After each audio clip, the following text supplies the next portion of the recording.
दुरूद शरीफ पढ़ लें।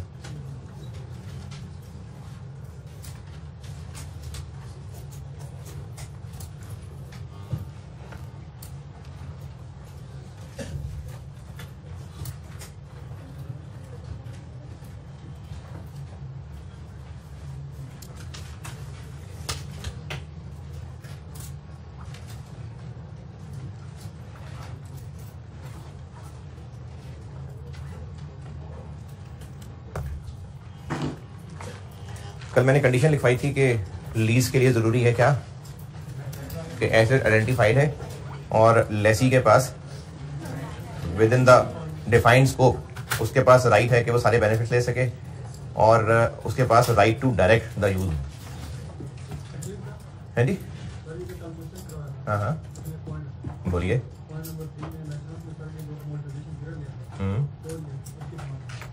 अच्छा कल सवाल एक बोर्ड पे किया था और कहा था वही वाला होमवर्क है। एक लाइसेंस है जो हमें मिला था कितने रुपए का, 150 का, 150 मिलियन का, और 5 साल का लाइसेंस था। उसके बाद ये रिन्यू हो सकता था सिर्फ 3 लाख रुपए देके मजीद 5 साल के लिए, और इसका मुकाबला हम करते होते हैं एक्सपेक्टेड बेनिफिट्स के पीरियड से। लाइसेंस की यूजफुल लाइफ निकालते हैं कि हमें उससे कितना सा फायदा मिल जाएगा और कॉन्ट्रैक्ट पीरियड में से शॉर्टर। ये इनडेफिनेट है, ये अंग्रेजी मिल गई, इनडेफिनेट है। और ये भी हम हर 5 साल बाद रिन्यू करवा सकते हैं। कब तक करवाते जाएं, करवाएं या ना करवाएं, करवाएं, क्योंकि फायदे मिल रहे हैं ना। तो मैनेजमेंट ने फैसला किया होगा यकीनन कि हम इसको भी करवाते ही जाएंगे, करवाते ही जाएंगे। कॉन्ट्रैक्ट पीरियड भी इनडेफिनेट हो गया, क्योंकि कॉन्ट्रैक्ट पीरियड अगर रिन्यू हो सकता हो थोड़े से पैसों पे और एविडेंस है कि फायदा होगा रिन्यू करवाने में, तो अभी से ही उन सारे पीरियड्स को काउंट कर लिया जाता है। तो कॉन्ट्रैक्ट पीरियड भी इनडेफिनेट, एक्सपेक्टेड बेनिफिट भी इनडेफिनेट, तो यूजफुल लाइफ क्या थी, इनडेफिनेट। पिछले साल तक ये इनडेफिनेट ही चल रहा था, इसलिए अमोर्टाइज नहीं होता था। इस साल गवर्नमेंट ने कहा कि जो रिन्यू करवा लिया ना बस, अब दोबारा नहीं आना, अब मजीद रिन्यूअल नहीं होगी। तो उससे क्या हुआ कि ये जो हमारे पास हमेशा हमेशा रिन्यूअल का एक राइट था वो रुक गया, इस पे दीवार लग गई। और गवर्नमेंट ने कहा कि ये जो तुमने आखिरी बार रिन्यू करवाया था बस, इसके अलावा मजीद रिन्यू नहीं हो सकता। आखिरी बार हमने रिन्यू कब करवाया था, पिछले साल 1 जनवरी 17 को, खरीदा था 1 जनवरी 12 को। ये 5 साल पूरे हुए होंगे 31 दिसंबर 16 को, ये 5 साल पूरे हो जाएंगे 31 दिसंबर 21 को। मजीद रिन्यू नहीं हो सकेगा। तो अब कॉन्ट्रैक्ट पीरियड यहां से आगे नहीं बढ़ सकेगा। हम अभी कहां खड़े हैं, 2018 में, 2017 तक गुजर चुका हुआ है, हम 2018 के अकाउंट्स बना रहे हैं। तो हमें 2018 में खड़े होकर पता है कि कॉन्ट्रैक्ट पीरियड बस यहीं तक रुक जाएगा, इससे आगे नहीं जा सकेगा, ये इंडेफिनिट है। तो यूजफुल लाइफ क्या होगी दोनों में से, शॉर्टर। तो अब हम जहां खड़े हैं ये कितना रह गया है बाकी, 4 साल। तो इसलिए यूजफुल लाइफ 4 साल।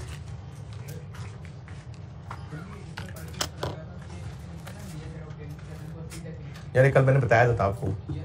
अच्छा चल बोल। नहीं, इनडेफिनेट पीरियड है तो फिर रिन्यूअल किस बात की। उसने ना असल में ये जो सेंटेंस के शुरू में लिख दिया था ना कि इनडेफिनेट पीरियड के लिए लाइसेंस लिया है, ये उसने उनकी नीयत लिख दी थी कि उन्होंने ये लाइसेंस इनडेफिनेट के लिए खरीदा है और वो इस बात पे राजी है कि हर 5-5 साल बाद रिन्यूअल करवानी पड़ेगी, करवा लेंगे। उन्होंने इसको नियत के तौर पे इंडेफिनेट पीरियड के लिए खरीदा है। वो इस तरह से इसको लिखना चाह रहा था कि उन्होंने इसको इंडेफिनेट के लिए खरीदा था, गवर्नमेंट ने कहा है कि 5-5 साल बाद रिन्यू करवाना पड़ेगा। तो वो उनकी नियत के हवाले से बात की हुई है कि इंडेफिनेट पीरियड के लिए खरीदा है, और वो भी इसीलिए क्योंकि उनको फायदा इंडेफिनेट नजर आ रहा था। तो बाद में चूंकि गवर्नमेंट की तरफ से एक रुकावट आ गई तो अब वो रिन्यूअल मजीद नहीं करवा सकेंगे। और इस होमवर्क में जी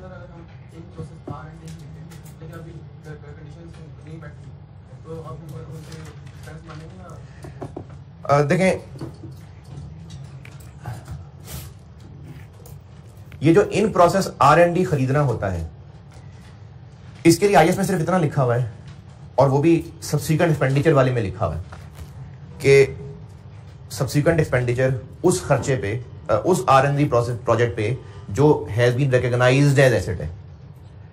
IAS में इन प्रोसेस खरीदते हुए क्या करना है इसकी अकाउंटिंग नहीं लिखी हुई, ये लिखा हुआ है कि वो जो इन प्रोसेस आपने खरीदा था उस पर जब सब्सिक्वेंट खर्चा करेंगे तो उस सब्सिक्वेंट खर्चे का क्या करना है। अब उसके लिए अंग्रेजी का एक जुमला के लिखा हुआ है IAS के अंदर कि सब्सिक्वेंट खर्चा उस प्रोजेक्ट पे that has been recognised as asset. इसका मतलब यह है कि वो जो खरीदा गया था वो एसेट रिकॉग्नाइज किया होगा। क्यों किया होगा? उसकी वो शुरू वाली शर्तें पूरी हुई होंगी तो किया होगा। शुरू वाली शर्तें कौन सी? डेफिनेशन पूरी होनी चाहिए, probable inflow of economic benefits होना चाहिए, cost can be made reliably है। ये जो हमने 6 कंडीशंस पढ़ी है ना, इन 6 में से आखिरी कंडीशन कौन सी है अगर किसी ने याद की हो तो? Cost can be made reliably. जो पहली 5 है ना, उन 5 का लुब्बे लबाब एक ही है, क्या? इट इज प्रोबेबल के बेनिफिट्स मिलेंगे कि नहीं मिलेंगे। तो वो उन्होंने चूंकि उन कंडीशंस को और एक्सप्लेन कर दिया कि चूंकि खुद काम कर रहे होते हैं, खुद मेहनत कर रहे होते हैं, तो उसने उसी पॉइंट को फैला के 5 बना दिए। वरना बात एक ही है, प्रोबेबल है कि इकोनॉमिक बेनिफिट्स मिलेंगे। और शुरू में जो इंटेंजिबल एसेट रिकॉग्नाइज करने की शर्त है वो भी यही है कि प्रोबेबल इकोनॉमिक बेनिफिट्स मिलेंगे। तो इन प्रोसेस जो खरीदा जा रहा है उसके बारे में भी यही सोचा गया होगा कि प्रोबेबल है, खर्चा पूरा खर्चा रिलायबली मेजर है, तो उसको एसेट बना लिया गया होगा। कल वाले सवाल के अंदर जिस तरह से बात लिखी हुई थी, कैपिटलाइजेशन क्राइटेरिया जिस कॉन्टेक्स्ट में लिखी हुई थी बात, उससे अंदाजा हो रहा था कि अगले खर्चे ही की बात कर रहा है। जो प्रोजेक्ट खरीदा था, खरीदते हुए देखें, हमें सवाल के अंदर ये जो लाइसेंस के बारे में कहा, लाइसेंस खरीदा, सवाल में बताया था कि इट वाज प्रोबेबल कि इकोनॉमिक बेनिफिट्स मिलेंगे? नहीं। प्रोडक्ट डिजाइन खरीदा, वेबसाइट बनाई, ये लिखा था प्रोबेबल? नहीं। तो इंटेंजिबल एसेट्स का सवाल है, उसमें इंटेंजिबल एसेट्स खरीदने बताए जा रहे हैं, तो हो गई होंगी कंडीशंस पूरी, वो जो खरीदते हुए पूरी करनी होती है। डेफिनेशन पूरी हो जाए, प्रोबेबल इनफ्लो इकोनॉमिक बेनिफिट्स हो और कॉस्ट कैन बी मेड, ये कंडीशन है ना। न्यूमेरिकल सवालों में ये नहीं बताई जा रही होती, तो अंडरस्टूड है पूरी हुई होंगी। तो इसीलिए जब उसने ये इन प्रोसेस खरीदा होगा तो यकीनन वो पूरी हुई होंगी। जो बात का खर्चा था उसके कॉन्टेक्स्ट में उसने रिलेट किया था कि क्राइटेरिया मीट हुआ 1 मार्च को, वो उसने उससे रिलेट करके बताई थी। अगर कोई एसेट खरीदते और खरीदते हुए उसका रिकॉग्निशन क्राइटेरिया पूरा ना हुआ होता तो सवाल वाला बता देता। अगर वो एसेट्स का न्यूमेरिकल सवाल बना रहा है, एसेट्स खरीद रहे हैं, तो रिकॉग्निशन क्राइटेरिया पूरा होता होगा तो ही वो सवाल में दे रहा है। मैं बात समझा सका या और गोली करा दी? कल वाला होमवर्क का सवाल अगर किसी ने किया हो, अच्छा, इस किसी में कौन शामिल है, किसने किया है सवाल? थोड़े हो गए यार, तो वो तो मैंने आज अलग होमवर्क देना है, और MCQs भी हैं, वो भी कर लेंगे।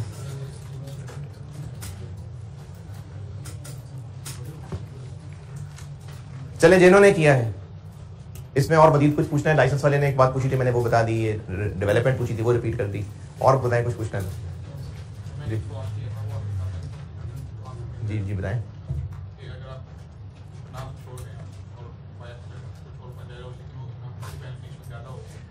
अच्छा, आपने सवाल ये पूछा था कि हम बनाना कुछ और शुरू हुए थे और बन कुछ और गया। इसको आप अगर सवाल के हिसाब से देखें तो आपने एक सवाल तो बना लिया कि हम बना कुछ और रहे थे, बन कुछ और गया। लेकिन अगर प्रैक्टिकली देखें उन हालात में जिनमें रिसर्च डेवलपमेंट हो रही होती है, जो चीज़ बनाना चाह रहे थे उसके लिए पूरा ग्राउंड वर्क उन्होंने किया था, तजुर्बे करके कम्बिनेशन बना के देखे थे। वो दवाई बनाना चाह रहे थे और कोरोना मारने की, और वो जो दवाई बनाने के लिए उन्होंने केमिकल्स सोचे होंगे वो पूरा कोरोना को स्टडी करके सोचे होंगे, उसी के हवाले से ही चीज़ें इकट्ठी कर रहे होंगे। पूरा एक ट्रेल होगा वायरस का, बैक्टीरिया का। उन तजुर्बों के करते करते ये नहीं हो सकता कि कपड़े धोने वाला साबुन बन जाए, ये नहीं हो सकता ना। कोई और मेडिसिन बन जाएगी ना, वो भी वही मेडिसिन बनेगी जिसका ताल्लुक उसी बैक्टीरिया, उसी वायरस के खानदान से होगा। क्योंकि एक चीज चली है ना, जैसे बच्चे ने सीए शुरू किया है, अब सीए में अकाउंटिंग पढ़ते पढ़ते कुछ टॉपिक ऐसा आया जो थोड़ा बहुत इकोनॉमिक्स का था, उसी फील्ड से रिलेटेड है। उससे पहले कभी वो टीचर उसको इतनी डिटेल से पढ़ाते नहीं थे इस टॉपिक को, उस सेशन में उन्होंने पढ़ा दिया। अब उस बच्चे को अकाउंटिंग सीए का कोर्स पढ़ते पढ़ते इकोनॉमिक्स जो कि उस फील्ड का हिस्सा है, उसमें कोई कॉन्सेप्ट इतना अच्छा नया समझ आ गया जो पहले नहीं समझ आया था। ये उसी से रिलेटेड सारी बात है। ये तो नहीं हो सकता ना कि वो सीए करने की पढ़ाई कर रहा था और सीए करते करते अचानक इंजीनियर बन गया, नहीं हो सकता ना। होगा तो फील्ड से कनेक्टेड होगा ना। तो वो जो दवाई की जिस बीमारी की बना रहे थे, कई बीमारियां होती हैं जो एक ही खानदान ऑफ बैक्टीरिया से मुख्तलिफ बीमारियां बन रही होती हैं, रिलेटेड बीमारियां होती हैं। तो अगर एक बीमारी की दवाई की बजाय उससे मिलती जुलती दूसरी बीमारी की दवाई बन गई होगी तो वो अचानक कोई और चीज नहीं होगी, उससे मिलती जुलती चीज ही हुई होगी। तो इसलिए ऐसा हो नहीं सकता कि अचानक कुछ और बन जाए। मैक्सिमम क्या होगा कि जो चीज बनाना चाह रहे थे उसमें कुछ और फीचर शायद ऐड हो जाए, कि पहले सोचा था कोरोना का, अब साथ जो है वो निमोनिया का भी इसमें इलाज जुड़ गया, हो सकता है। तो इसलिए वो उससे कनेक्टेड ही है। तो ये वो चीज थी जो सब्सिक्वेंट एक्सपेंडिचर पड़ा था कि प्रोजेक्ट करते करते कोई नया आइडिया आया और उस नए आइडिया को एक्सप्लोर करने के लिए नई रिसर्च करनी पड़ी। ये वो मैंने कहा था कि सब्सिक्वेंट में जवाब मिल जाएगा, लेकिन टोटली ही कोई नई चीज बन जाएगी नहीं। चले, जो लोग होमवर्क करना चाहें एक सवाल और कर दें, और वो एक सवाल है ऑटम 16। हमने ऑटम 18 कर लिया, ऑटम 19 कर लिया। ऑटम 17 के लिए याद रख लें, लिख लें इसके ऊपर कि जब हम कंसोलिडेशन पढ़ चुके होंगे ना, ये सवाल करने के काबिल। ऑटम 17 के ऊपर लिख लें कि ये कंसोलिडेशन के बाद करने वाला सवाल है। अभी होमवर्क दिया है मैंने ऑटम 16, ये 4 सवाल हैं टोटल नोट्स वाले। ऑटम 17 नहीं, सॉरी 18 हमने 20 और 19 कर लिया ना। हाँ, हमने 20 और 19 किया है। हमने ऑटम 20 कर लिया, ऑटम 19 कर लिया, यानी क्वेश्चन 17 और क्वेश्चन 18 हम कर चुके। क्वेश्चन नंबर जो 16 है एप्पल लिमिटेड, जो कि ऑटम 18 अटेम्प्ट का है, उसके ऊपर लिख लीजिए कि ये आप कंसोलिडेशन के बाद करेंगे, क्योंकि पहली ही लाइन पढ़ के देखिए क्या लिखा हुआ, कंसोलिडेटेड फाइनेंशियल स्टेटमेंट्स ना। तो ये आप, आल्दो कि मैं इसको टूटा फूटा करा सकता हूं इस सवाल को, लेकिन एक आधी चीज पढ़ाई नहीं होगी और कहा होगा बस इसको ऐसी मान लें, तो इसके बेहतर है कि ये आप कंसोलिडेशन के बाद करिएगा। करेंगे आप ही जब कभी पढ़ाई कर रहे होंगे, लेकिन ये कंसोलिडेशन के बाद। तो जो होमवर्क है वो है ऑटम 16, यानी क्वेश्चन नंबर 14, ये होमवर्क है।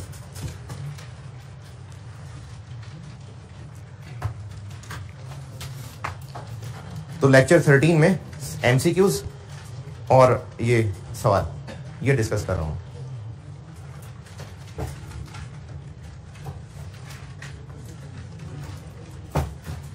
अच्छा, मैंने ग्रुप में शेयर कर लिया था एमसीक्यू, आप लोगों का ग्रुप बना?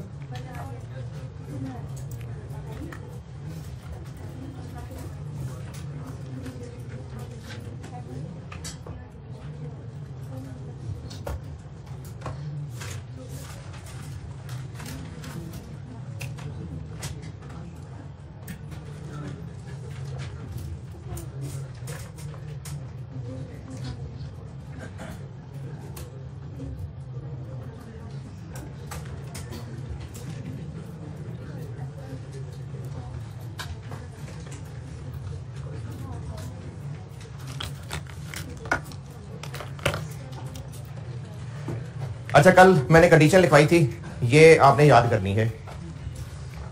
जो कुछ लिखवा रहा हूं वो याद ही करना है। इनफैक्ट उसी कंडीशन की और एक्सप्लेनेशन में लिख लें 2 पॉइंट्स। इस कंडीशन की एक्सप्लेनेशन में 2 पॉइंट्स लिख लें। अगर इसको कंडीशन कहा था तो आप कहते हैं एक्सप्लेनेशन ऑफ दिस कंडीशन, और उसमें 2 पॉइंट्स लिख लें।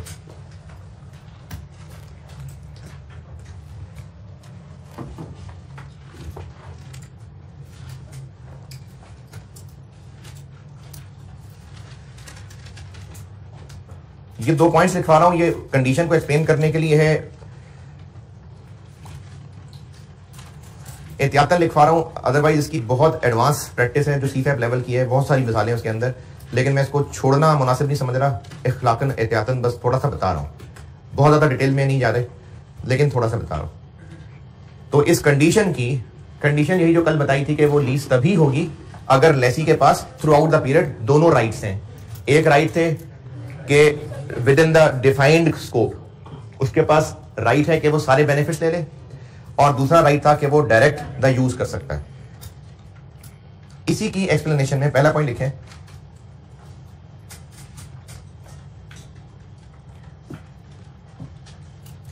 अ customer has the right to direct, a customer has the right to direct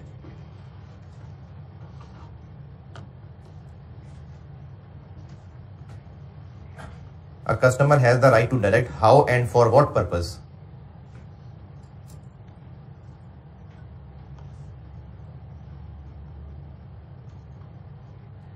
the asset is used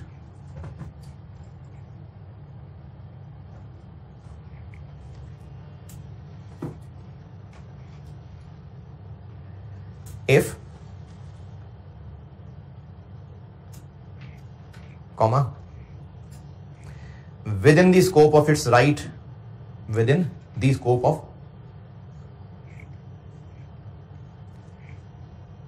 its right of use defined in the contract,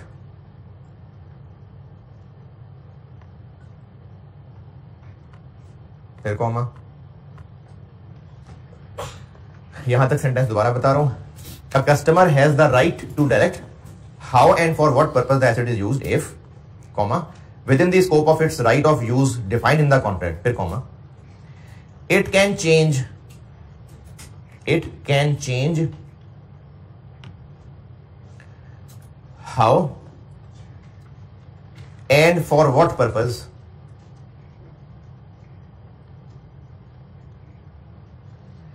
the asset is used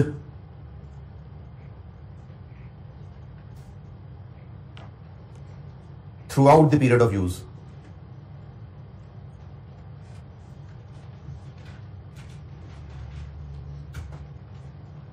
Throughout the period of use. कुछ भी समझ नहीं आया ना, मिसाल से समझाता हूं. एक बिजनेस को गुड्स दूसरे मुल्क में पहुंचानी थी समुंदर के रास्ते से, तो उन्होंने एक जहाज किराए पे लिया, शिप, बहरी जहाज. जिससे शिप किराए पे लिया, उन्होंने कहा कि शिप सारे रास्ते हमारे कंट्रोल में होगा. जिनसे शिप किराए पे लिया, आपको गुड्स पहुंचानी है ना, दुबई तक पहुंचा देंगे. शिप हमारी मर्जी में चलेगा, रूट हमारी मर्जी का होगा. जो गुड्स आप बता रहे हैं बस वही गुड्स उस पर डलेंगी. गुड्स चेंज नहीं हो सकती, आप रूट चेंज नहीं कर सकते. हम ही अपनी हिफाजत में अपने तरीके से शिप को जिस रूट से हम समझेंगे लेके जाएंगे, गुड्स आपकी पहुंचा देंगे. एक ये मिसाल है. दूसरी मिसाल, शिप किराए पे लिया और उनसे किराया, टाइम सब तय हो गया, और शिप अब हमारी मर्जी से चलेगा. और दुबई सामान पहुंचाने के अलावा अगर हम 4-5 अपने दोस्तों को हज कराने, थोड़ा इधर उधर होके वो सऊदीया भी उतार दें, खैर है. थोड़ी समुद्र में सैर भी करा दें, खैर है. शिप वाले को पैसे देने हैं ना, चीजें पहुंचाएं, घूमते घुमाते वापस आकर उनको शिप वापस कर दें. ये दो मिसालें हैं, ये दो सिनेरियो बताए मैंने. दोनों सिनेरियो दोबारा. पहला सिनेरियो मैंने बताया कि हमें गुड्स दुबई पहुंचानी थी, एक शिप किराए पे लिया. जिसका शिप था उसने कहा सारा रास्ता हमारी मर्जी का, रूट हमारी मर्जी का, चीजें जो आपने कही हैं उसके अलावा और चीजें नहीं हो सकती. सामान वहां पहुंचाएंगे, वापस हम आ जाएंगे, आपकी मर्जी नहीं चलेगी. आपको चीजें पहुंचानी है ना, बस पहुंच जाएंगी चीजें. एक ये सिनेरियो बताया. दूसरा सिनेरियो बताया कि शिप वाले से शिप किराए पे लिया, उसके पैसे, टाइम तय हुआ, और बस अब हम जाने और वो हमारा शिप जाने.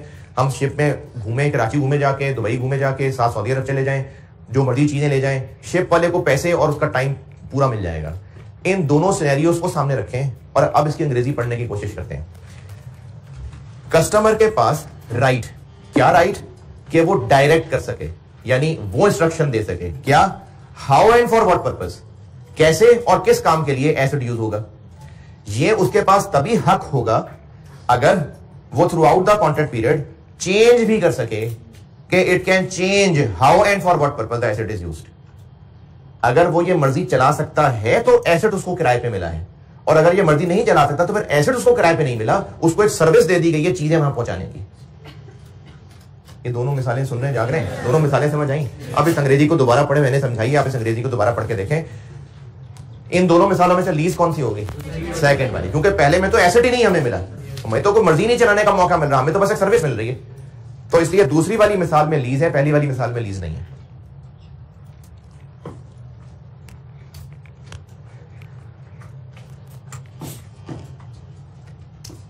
और अगर आप ये शेप और दुबई की सैर और सीधा दुबई, इस तरह के 2-4 वर्ड्स भी लिख लेंगे ना, तो आपको ये मिसाल 6 महीने बाद भी याद आ जाएगी. नहीं, अल्लाह खैर करे, 6 महीने बाद क्यों पढ़नी है? नहीं, पीछे करें, 2 महीने पीछे करना है. हाँ, 3-4 महीने, अगस्त तक बस.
जी,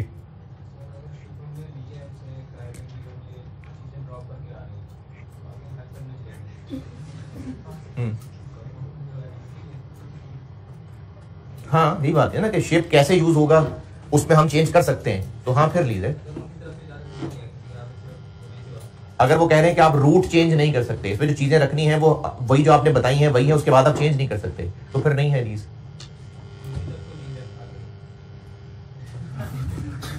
नहीं, फिर हम आगे ले जा ही नहीं सकते ना। अगर शुरू से तय हो गया कि आप आगे नहीं जा सकते तो फिर हम आगे नहीं जा सकते, फिर ये लीज है। तो ऐसा नहीं है कि अगर आगे चले गए तो दुबई तक वाली लीज होगी और आगे लीज नहीं होगी, आगे जा ही नहीं सकते ना हम।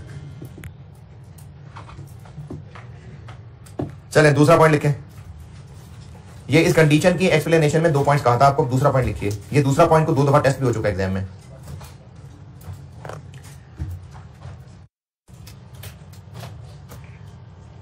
अ customer does not have the right to use, यानी लीज नहीं होगी।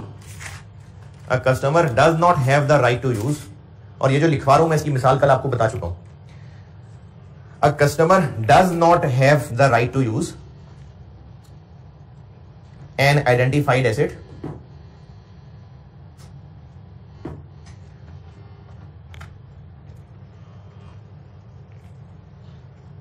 if the supplier has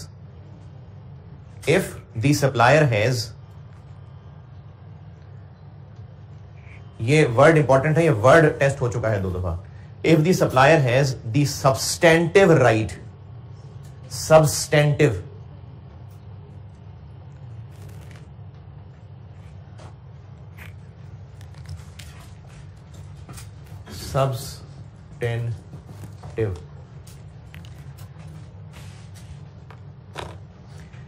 if the supplier has the substantive right to substitute the asset, has the substantive right to substitute the asset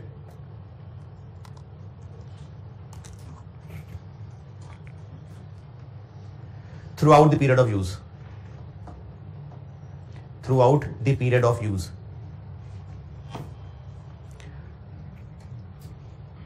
दोबारा, a customer does not have the right to use an identified asset if the supplier has the substantive right to substitute the asset throughout the period of use। ये जो मैं कल मिसाल दे रहा था ना कि पिक एंड ड्रॉप के लिए हाईएस्ट किराए पे ली है, तो अगर वो हाईएस्ट चेंज कर सकता है, इसको कहते हैं सब्सटेंटिव राइट टू क्या चेंज सब्स्टिट्यूट दी एसेट। अगर उस लेसर के पास, बल्कि लेसर नहीं कहता, सप्लायर के पास ये राइट है कि वो एसेट बदल सकता है, तो फिर इसका मतलब है हमने एसेट नहीं लिया किराए पे, हमने सर्विस ली। दूसरी मिसाल मैंने इसकी दी थी, एक प्लाजा है, उसमें मुख्तलिफ जगहों पर स्टॉल की जगह दे देते हैं किराए पे, तो अगर तो वो जगह खास है तो फिर उन्होंने जगह किराए पे ली है, और अगर जगह वो बिल्डिंग वाला चेंज कर सकता है तो फिर उन्होंने जगह किराए पे नहीं ली है, बस एक सर्विस ली है। तो इसको कहते हैं कि सप्लायर के पास सब्सटेंटिव राइट टू सब्स्टिट्यूट है।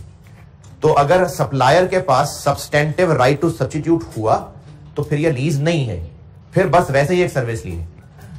सर्विस देने वाला इसको अपना रेवेन्यू बना लेगा, हमने रेवेन्यू भी पढ़ना है IFRS 15, और सर्विस लेने वाला बस नॉर्मल सर्विस एक्सपेंस बना लेगा। जैसे रिपेयर मेंटेनेंस एक सर्विस है, किसी से लीगल सर्विसेज लेना एक सर्विस है, कंसल्टेंसी लेना एक सर्विस, तो ये भी एक सर्विस है। ठीक है, सब्सटेंटिव राइट टू सब्स्टिट्यूट अगर सप्लायर के पास है तो फिर ये लीज नहीं है जी।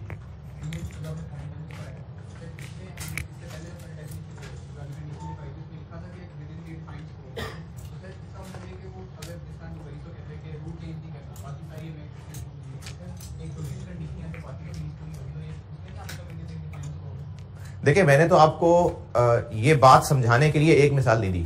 असल में IAS में इससे मिलती जुलती 3-4 मिसालें दी हुई हैं, उनमें से एक में लीज था, एक में नहीं था, लेकिन मैं इतनी डिटेल डिस्कशन में नहीं गया ना कि अभी आपके कैश लेवल पे ये कॉन्सेप्ट ज्यादा काफी था कि राइट टू डायरेक्ट है नहीं है। बाकी CFA 1 में फिर वो इलस्ट्रेटिव एग्जांपल्स हैं बहुत सारी, फिर वो और गहराई चली जाएगी। तो मैंने तो समझाने के लिए एक मिसाल दे दी बस। चलें, बस ये डेफिनेशन और ये कंडीशन बहुत है, अब और आगे बढ़ते हैं। लीज की डेफिनेशन हो गई और उसकी मैंने आपको ये कंडीशंस बता दी।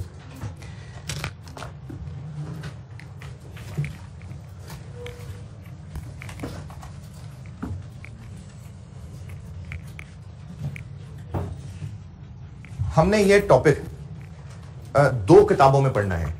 अब से ऑनवर्ड जो मैं पढ़ाने लगा हूं वो पढ़ाने लगा हूं बुक्स ऑफ लेसर। क्योंकि दो पार्टीज इन्वॉल्व है ना, लेसर है और लेसी है। तो एक हमने अकाउंटिंग करनी है लेसर की बुक्स में और एक अकाउंटिंग करनी है लेसी की बुक्स में। ज्यादा लेसर टेस्ट होता है, लेकिन ये कि लेसी भी कभी कभार हो जाता है।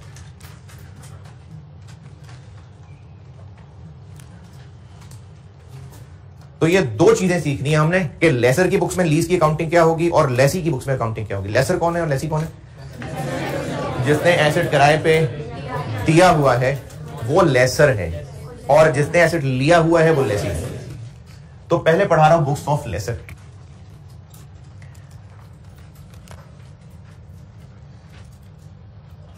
Books of lessor point of view से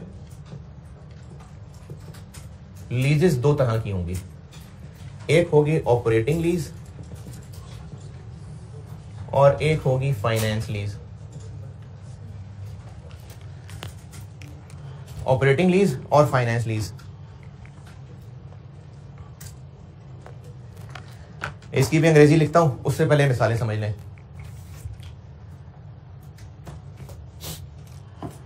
अगर बैंक से एक गाड़ी किराए पे ली बैंक से, और उसकी ये शर्तें थी कि 5 साल के लिए गाड़ी किराए पे है, 5 साल के दौरान गाड़ी लेने वाले ने बैंक को पैसे देते जाना है, और जब 5 साल पूरे हो जाएंगे, पैसे पूरे हो जाएंगे, तो गाड़ी की ओनरशिप उस कस्टमर को ट्रांसफर हो जाएगी। दोबारा, कस्टमर ने बैंक से गाड़ी किराए पे ली है, खरीदी नहीं है, किराए पे ली है, गाड़ी का ओनर बैंक है।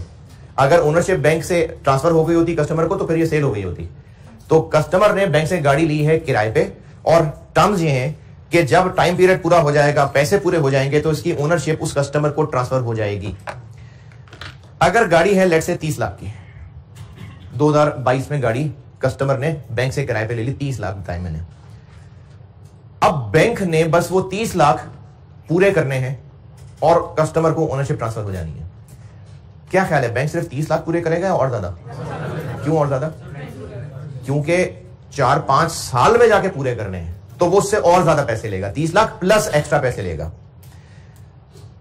अगर साल बाद गाड़ी की कीमत बहुत महंगी हो जाती है, जैसे अभी पिछले 5-6 महीने में हुई है, बहुत महंगी हो गई गाड़ियां, तो बैंक वाला 30 लाख के ऊपर जो 4-5 साल का एक्स्ट्रा पैसा ले रहा था वो लेगा, या बैंक पैसे की गाड़ी की कीमत और बढ़ा देगा? जो पहले तय की थी ना 30 लाख प्लस बैंक के इंटरेस्ट कह लें, बैंक उसी पे रहेगा। तो गाड़ी की कीमत बढ़ने का फायदा किसको हुआ? कस्टमर को। गाड़ी हो गई 2 टके की, और अब वो 2 टके की जो गाड़ी है, तो उससे बैंक कहेगा चलो यार रहने दो, तुम रख लो, या अब भी 30 लाख प्लस एक्स्ट्रा लेगा। तो नुकसान किसका हुआ? कस्टमर का। इस सारी बात को अंग्रेजी में कहते हैं a lease that transfers substantially all risks, जो नुकसान का टेंशन है, एंड रिवॉर्ड्स, फायदे। वो रिस्क और फायदे जो हुआ करते हैं ओनर को,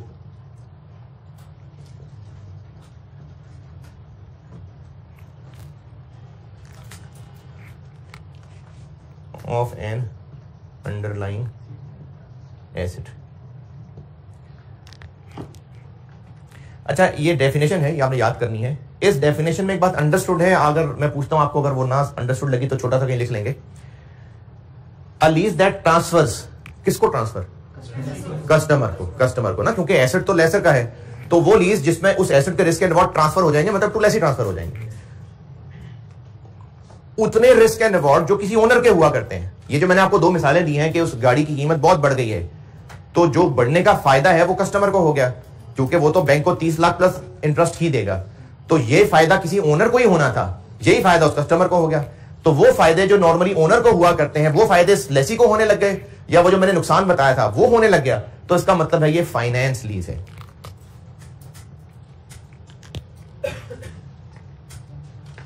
A lease that transfers substantially all risks and rewards incidental to ownership of an underlying asset। ये तो हो गई डेफिनेशन, फॉर्मल याद करनी है। मैं आपको उसका एक देसी तरीका भी बताऊंगा।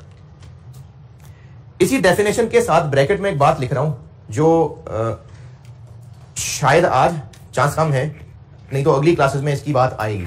अभी मैं सिर्फ लिख के दे रहा हूं। ये जो लिख रहा हूं ये पुराने आईएएस में डेफिनेशन का हिस्सा होता था, अब आईएफआर 16 में उन्होंने डेफिनेशन का हिस्सा निकाल दिया, लेकिन बात अच्छी थी इसलिए मैं आपको ब्रैकेट में लिखा देता हूं। टाइटल मे और may not eventually be transferred. Title मतलब लीगल टाइटल, मे और may not eventually be transferred. ये स्टैंडर्ड में अब डेफिनेशन का हिस्सा नहीं है, लेकिन एक बात अच्छी है, पहले होती थी आईएएस की डेफिनेशन का हिस्सा, बात अच्छी है इसलिए मैं कंटिन्यू कर रहा हूं और वैसे ब्रैकेट में बता दी। ये अगले इसी टॉपिक में आगे चल के ये बात डिस्कस होगी।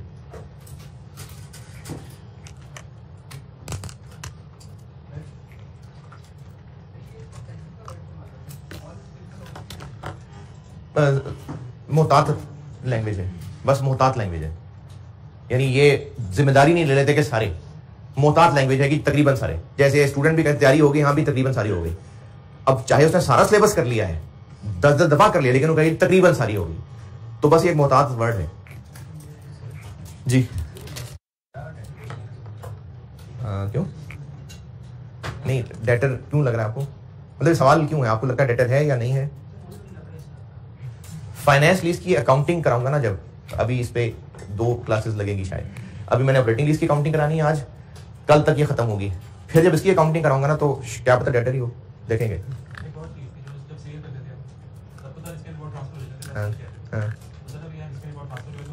ये भी थोड़ा सा जल्दी है, इसका भी जवाब इसी टॉपिक में है, FR2 में ही है, FR2 में ही,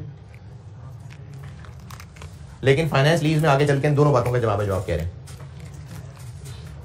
ऑपरेटिंग लीज क्या होगी, आप काबिल लोग हैं, डेफिनेशन खुद ही बना लेंगे हैं? बस जबरदस्त ऐसे ही है, देखें ऐसे बनाते हैं स्टैंडर्ड, बिल्कुल आपने बना लिया, बिल्कुल ऐसे यार, lease that does not transfer.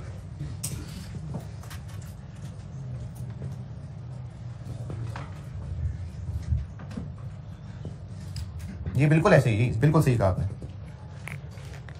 That does not transfer, आगे यही।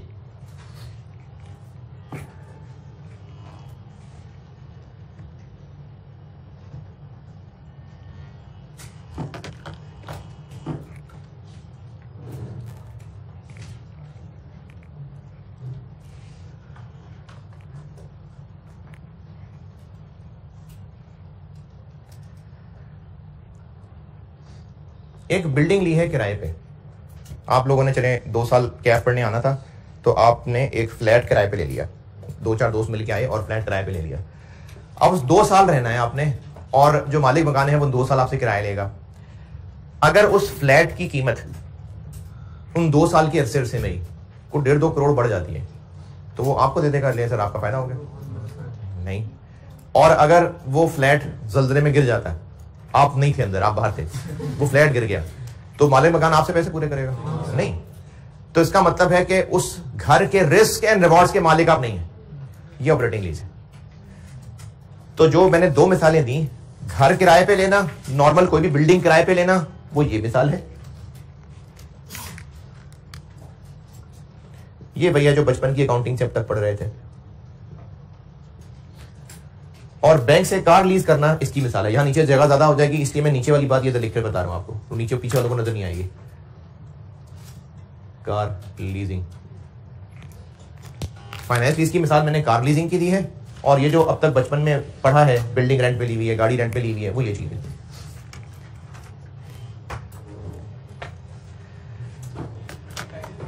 अच्छा, ये जो मैंने यहां 2 साल फ्लैट किराए की बात की, ऐसा क्यों नहीं हो रहा कि 2 साल बाद आप जगह खाली करके जा रहे हैं तो घर के कागज आपके नाम हो रहे हैं? ऐसा क्यों नहीं हो रहा? क्योंकि हमने थोड़े से पैसे दिए थे 2 साल का किराया को, सारे पैसे थोड़ी दे दिए थे। यहां पर फिर ऐसा क्यों हो रहा है कि गाड़ी की ओनरशिप ट्रांसफर हो रही है? तो इनमें देसी डेफिनेशन, फॉर्मल अंग्रेजी डेफिनेशन ये है, देसी कॉन्सेप्चुअल डेफिनेशन ये है, जो आपके समझने के लिए काफी है, कि जिस लीज में लेसर अपना खर्चा प्लस कुछ प्रॉफिट तकरीबन सारा लेसी से पूरे कर रहा है, वो फाइनेंस लीज है, और जिसमें ऐसा नहीं कर रहा वो ऑपरेटिंग लीज। ये आपके लिए एक देसी डेफिनेशन बता रहा हूं, ये सालों में भी हिंट काम आएगा आपको। दोबारा सुनिए, अगर लेसर अपना खर्चा क्यों कह रहा हूं मैं, खर्चा क्या है इसमें, जो वो एसेट दे रहा है तो वो उसको पास कहीं खर्चे से ही आया था ना, तो अगर लेसर अपना खर्चा प्लस कुछ प्रॉफिट, क्योंकि जाहिर है इसने इतने साल किराए के लिए देना है तो प्रॉफिट तो कमाएगा, इंटरेस्ट टाइप जो चीज कमाएगा, तो अगर लेसर अपना खर्चा प्लस कुछ एक्स्ट्रा प्रॉफिट लेसी से पूरे कर लेगा तकरीबन, तो वो फाइनेंस लीज है, और नहीं कर रहा होगा तो ऑपरेटिंग लीज है। ये मैंने आपको देसी डेफिनेशन बताई है अंडरस्टैंडिंग के लिए, इसका ऑपरेशन नहीं करना चल के आगे। ये देसी डेफिनेशन सिर्फ अंडरस्टैंडिंग के लिए बताइए। अगर लेसर अपना खर्चा प्लस एक्स्ट्रा प्रॉफिट लेसी से पूरे कर लेगा तो वो फाइनेंस लीज है, और अगर नहीं करेगा तो ऑपरेटिंग लीज है।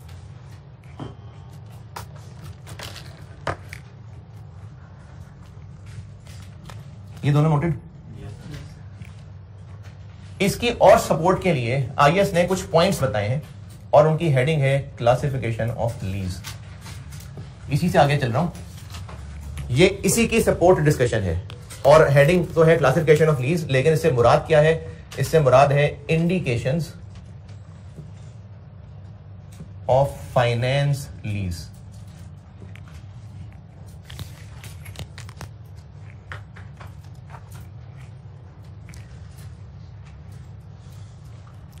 जैसे ये जो 2 साल पहले कोरोना का सारा एक शुरू हुआ, तो उनमें सिम्टम्स चली थी बहुत, हर कोई शेयर कर रहा था, कोई अपनी अपनी बना के भी शेयर करे जा रहा था, व्हाट्सएप पे चल रहे हैं ये सिम्टम्स हैं, तो उसमें इवेंचुअली सबको ही कोरोना निकल आता था। तो वो जो सिम्टम्स थी, उन सिम्टम्स अगर 5-6 सिम्टम्स हैं या किसी भी बीमारी की सिम्टम्स हैं, तो वो जो सिम्टम्स होती हैं वो कंडीशंस होती हैं कि ये 5 पूरी होंगी तो बीमारी है, 5 पूरी ना, 1 भी ना हुई तो बीमारी नहीं। उनमें से 2-3 नॉर्मली पूरी हो जाया करती हैं। वो तजुर्बे की बुनियाद पे, ऑब्जर्वेशन की बुनियाद पे सिम्टम्स बनाई गई होती हैं। किसी भी बीमारी में ये जो सिम्टम्स बनाई जाती है तजुर्बे की बुनियाद पे बताई होती हैं, और ये कहा होता है कि पूरी दुनिया में जो हमने स्टडी की थी नॉर्मली ये मसले होते हैं। अब जिसको भी वो बीमारी हुई, जरूरी है कि वो सारे मसले उसमें होंगे? नहीं, 2-3 मसले उसमें से मैच कर जाएंगे। तो कुछ इस तरह की गाइडेंस ये बताने लगा हूं कि दुनिया में जहां भी वो लीज जो आईएस वालों को लगता था कि वो ये होनी चाहिए, उसमें कुछ निशानियां हुआ करती हैं, उन्होंने वो निशानियां लिस्ट डाउन करके दी हैं। कंडीशंस नहीं है ये इंडिकेशंस हैं, ये पॉसिबल एग्जांपल्स हैं कि अगर फाइनेंस लीज होगी तो इनमें से कोई 2-3 निशानियां हो रही होंगी पूरी। ये 8 हैं टोटल, जिनमें से 5 ज्यादा इंपॉर्टेंट हैं, 3 फालतू सी हैं, और ये भी आपने याद करनी है। और जिन्होंने आइए साथ लेके जाना है वो बेशक ना याद करें, और जिन्होंने नहीं लेके जाना वो ये सारा कुछ जो लिखवा रहा हूं ना, अगर आप ये सारा कुछ याद करते चले, जो बुक में से मार्क करवा रहा होता तो फिर ठीक है, फिर आईएएस के लिए आप मजबूर नहीं है, फिर एमसीक्यूज में भी काम चल जाएगा। लेकिन भूल जाता होता है स्टूडेंट, इसलिए कहा था कि पॉसिबल फायदा होता है स्टैंडर्ड का। तो अगर आपने स्टैंडर्ड नहीं लेके जाना तो फिर आपको सब अच्छी तरह याद करना पड़ेगा, ये भी आपको इंडिकेशन याद करनी पड़ेगी। इसके लिए आप आ जाइए पेज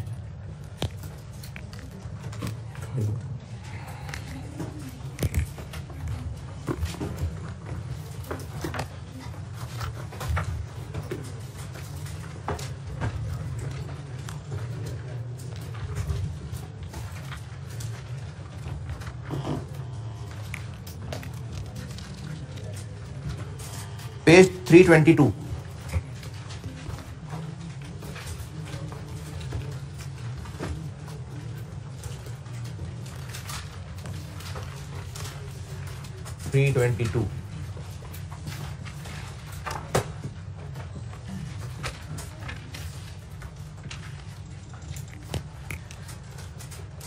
IFRS 16 चैप्टर 10 बनाए हुए अपनी बुक में। ये मैंने सिंपली बस स्टैंडर्ड्स की तरतीब से लिस्ट बनाई हुई। 322 के एंड पे आए, AB, अगले पेज पे CDE, 5 ये हैं, और उसी के नीचे ABC, 3 ये हैं। जो पहले 5 हैं वो ज्यादा जरूरी हैं, और जो अगले 3 हैं वो बस ऐसी फालतू से हैं। हाँ जी, पहुंचे तो मैं समझाऊं। इनको समझाना भी जरूरी है, क्योंकि ये सवाल में आपको खुद ढूंढने पड़ेंगे। सवाल में आपको ये फैसला करना पड़ेगा कि जो लीज टेस्ट हुई है वो फाइनेंस है कि ऑपरेटिंग है। बहुत ज्यादा मुश्किल होती नहीं है, लेकिन एक आधा सवाल है ऐसा हिस्ट्री के अंदर जिसमें बच्चे कंफ्यूज रहे और पेपर के बाद पूछते रहे सर ऑपरेटिंग लीज थी कि फाइनेंस लीज थी। तो इन दोनों में आपको सवाल में पहचानना पड़ेगा। एक तो है ना सिर्फ याद करने की हद तक, जैसे डेवलपमेंट की हमने कंडीशंस की थी, ये आपको याद भी करनी है और समझनी भी है, क्योंकि पेपर में न्यूमेरिकल सवाल होता है मोस्टली। इसका लीज का नॉर्मली न्यूमेरिकल सवाल आता है, double entries, income statement, balance sheet के एक्सट्रैक्ट्स, नोट्स, तो ये न्यूमेरिकल है। अब इसकी अकाउंटिंग और है, इसकी अकाउंटिंग और है, तो लीज पता तो हो कि कौन सी अकाउंटिंग करनी है, तो इसलिए आपको सवाल में पहचानना पड़ेगा कि ऑपरेटिंग लीज है या फाइनेंस लीज है।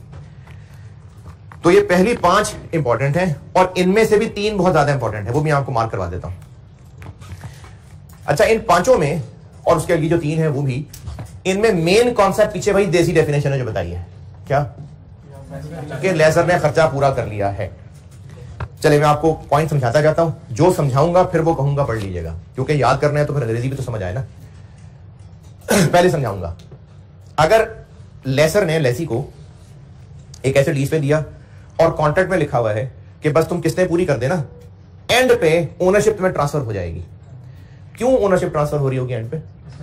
यकीनन पैसे पूरे कर रहा होगा तो ओनरशिप ट्रांसफर हो रही होगी। तो अगर लीज एग्रीमेंट में ये लिखा हुआ है कि ओनरशिप अल्टीमेटली ट्रांसफर हो जानी है तो ये यकीनन फाइनेंस लीज है।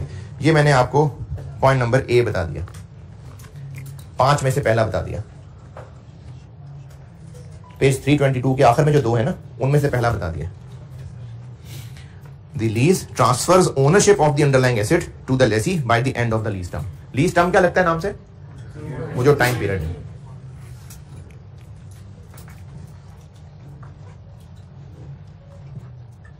हाँ जी, ए डन।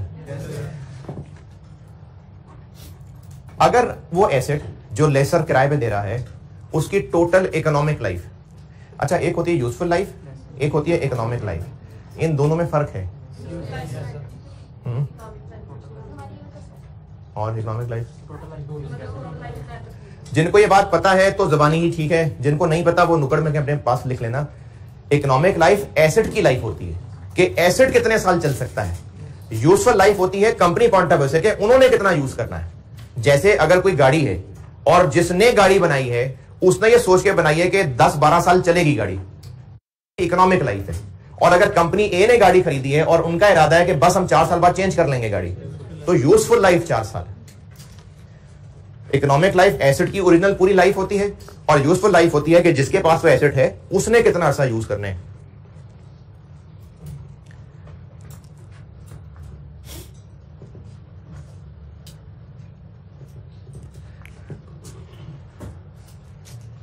अच्छा, एक एसेट की इकोनॉमिक लाइफ 10 साल है और लेसर ने वो एसेट एक लेसी को 8 साल के लिए किराए पे दे दिया।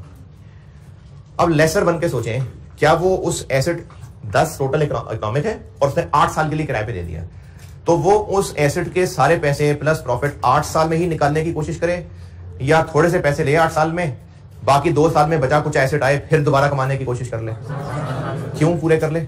क्योंकि मेजर पोर्शन तो वो लेसी इस्तेमाल कर जाएगा, बाद में कहां वो ढूंढेगा कस्टमर। ये मैंने आपको पॉइंट नंबर सी बता दिया, पहले 5 में से सी। अगले पेज पे टॉप पे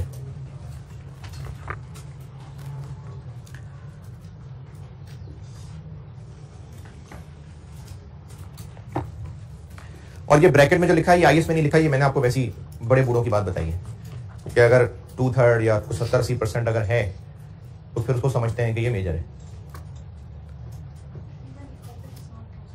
ये वाली बात है, ये अभी कुछ बात इस टॉपिक में ही चलेंगे लेकिन बाद में।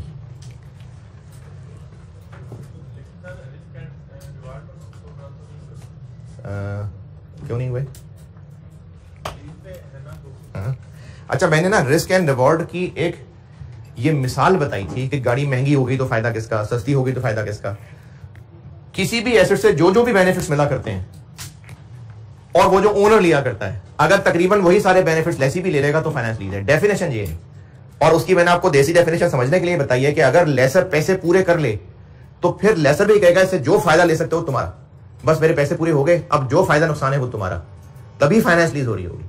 लेसर ने अगर अपने पैसे पूरे कर लिए तो उस एसेट के नसीब में अब जो भी फायदा नुकसान है वो लेसी जाने, क्योंकि लेसर अपने पैसे पूरे कर चुका। तो ये डेफिनेशन का मतलब है जी। पॉइंट सी क्या, दोबारा सुन लें।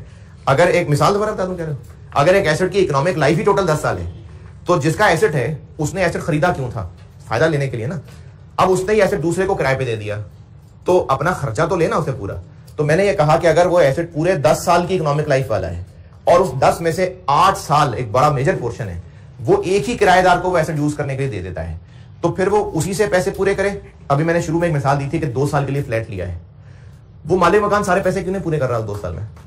आपसे 2 साल में उस घर की कीमत ले ले पूरी, क्योंकि वो घर 20, 25, 30, 50 साल, और अगर प्रेत आत्माएं ना आए वहां पर तो उससे भी ज्यादा चल सकता है। तो अगर वो उस बिल्डिंग की लाइफ 30, 40, 50 साल है, तो वो 2 साल में क्यों पैसे पूरे करेगा?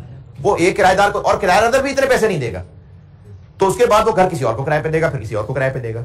लेकिन अगर मिसाल में मैंने कहा कि 10 साल इकोनॉमिक लाइफ में से वो 8 साल के लिए एक ही को किराए पे दे देता है, तो क्या अब उसको उसी से पैसे पूरे करने की फिक्र करनी चाहिए या नहीं? बाद में बचा कुछ एसेट लेके फिर और कमा लेंगे, क्योंकि मेन टाइम पीरियड तो वही ले जाएगा, तो हम उसी से कमाएंगे। तो इसलिए हमने यकीनन पैसे पूरे कमा लिए होंगे इससे, तो इसलिए ये फाइनेंस लीज होगी। ये पॉइंट सी है।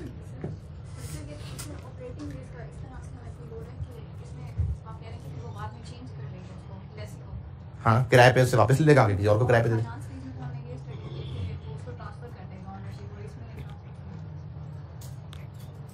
फाइनेंस लीज में ओनरशिप एंड पे ट्रांसफर होना जरूरी नहीं है, लेकिन ये मैंने भी जुमला लिखा है, ये थोड़ी देर बाद होगा डिस्कस। फाइनेंस लीज में ओनरशिप ट्रांसफर होना जरूरी नहीं है, ये बात मैंने यहां लिखी जरूर है, अभी पूरी तरह समझाई नहीं है। ऑपरेटिंग लीज में तो हरगिज नहीं होती ट्रांसफर। जिससे 2 साल के लिए किराए पे लिया है हॉस्टल, तो वो एंड पे कागज भी हमारे आपके नाम पर नहीं हो सकता ना इस तरह, क्योंकि उससे पैसे पूरे नहीं लिए। तो इसलिए ऑपरेटिंग लीज में तो हरगिज टाइटल ट्रांसफर नहीं होता। यहां हो भी सकता है, नहीं भी हो सकता है, लेकिन इस पॉइंट को करना है मैंने भी तफसील से डिस्कस। जी,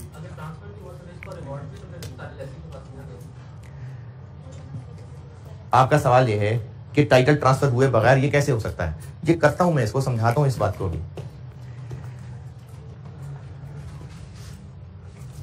नहीं यार, अभी समझाता हूं, समझे जी।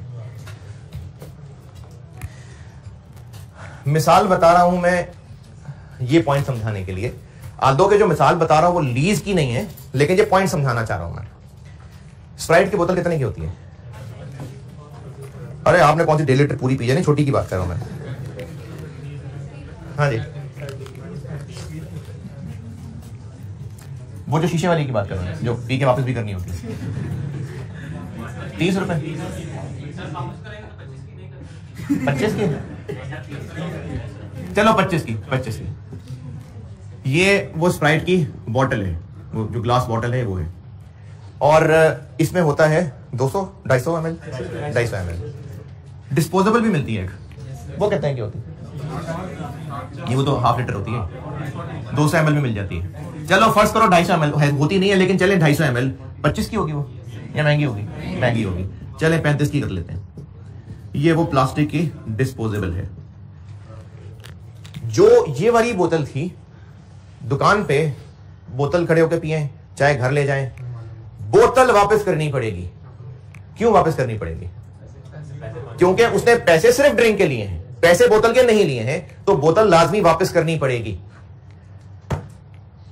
ये चाहे वहीं पर बोतल पी के उन्हीं को वापस कर जाएं, चाहे घर लाके उसमें पानी रखे फ्रिज में रखें, या उसमें कोई मिट्टी डाल के कुछ पौधे लगा दें, बोतल क्यों लाजमी वापस नहीं करनी पड़ रही? क्योंकि पैसे दे दिए। अच्छा, क्या ऐसा हो सकता है कि बोतल वहीं शॉप पे पिए और वहीं खाली छोड़ जाएं? या वो कहेगा नहीं नहीं लेके जाओ, उसको लेके जाओ। छोड़ सकते हैं ना। अगर छोड़ रहे हैं तो क्या वो पैसे कम कर लेगा? नहीं। यानी अगर उसने पैसे पूरे कर लिए तो हो सकता है बोतल हम खाली वापस ले आए, हो सकता है वहीं छोड़ जाएं, इतना मैटर नहीं कर रहा, क्योंकि पैसे पूरे हो चुके हैं। यहां पर बोतल क्यों वापस करनी पड़ रही है? क्योंकि पैसे पूरे नहीं हुए। इस सूरत में पैसे हमने ले लिए, पैसे पूरे कर लिए, अब खाली बोतल हमने फेंकनी थी ना कहीं जाके। हो सकता है वो दुकानदार भी कबाड़िया ही हो, वही रख ले बोतल, या हो सकता है वो कस्टमर को सर्विस देके जो आपने फेंकनी थी मैं फेंक दूंगा, क्योंकि सारी तो आप पी ही चुके हैं, उसके अलावा प्लास्टिक को इतना खास वैल्यू का भी नहीं है, पैसे आपसे हमने पूरे कर लिए हैं। तो पैसे अगर पूरे हो गए चीज के, तो जरूरी नहीं है कि कस्टमर खाली बोतल जरूर साथ लेके जाए, खाली वहीं छोड़ भी सकता है। ये बात समझ आ रही? खाली छोड़ सकता है। यहां पर क्यों छोड़नी है लाजमी? क्योंकि पैसे उस बोतल के नहीं है। यहां पर वो प्लास्टिक की बोतल के पैसे ले चुका है, कस्टमर वापस भी साथ भी ले जा सकता है, छोड़ भी सकता है। इससे ये बात नहीं कैंसिल हो जाएगी अगर छोड़ेगा के पैसे पूरे नहीं हुए। एक मशीन ली लीज पे और उस मशीन की लाइफ थी 6 साल। लेसी ने वो मशीन या तो खरीदता और 6 साल इस्तेमाल करता, तो लेसी को उसको पैसे अच्छे खासे देने पड़ते। तो लेसी ने कहा कि मैं सारे पैसे एक साथ नहीं देता, मेरे पास है नहीं, मकसद तो मशीन इस्तेमाल करना है ना। उसने किसी से मशीन वो लीज पे ले ली, और लीज पे भी पूरे 6 साल के लिए लीज पे ले ली। उससे क्या होगा कि वो जो शुरू में 7 पैसे जाने थे खरीदते हुए, वो अब 5-6 साल पे फैल जाएंगे, आसानी हो गई। अब उसने उस मशीन में से जो निचोड़ना था वो कर लिया, मशीन पूरी इस्तेमाल कर ली उसने। उसके बाद वो क्या करे, जबरदस्ती मशीन को साथ अपने ले जाके।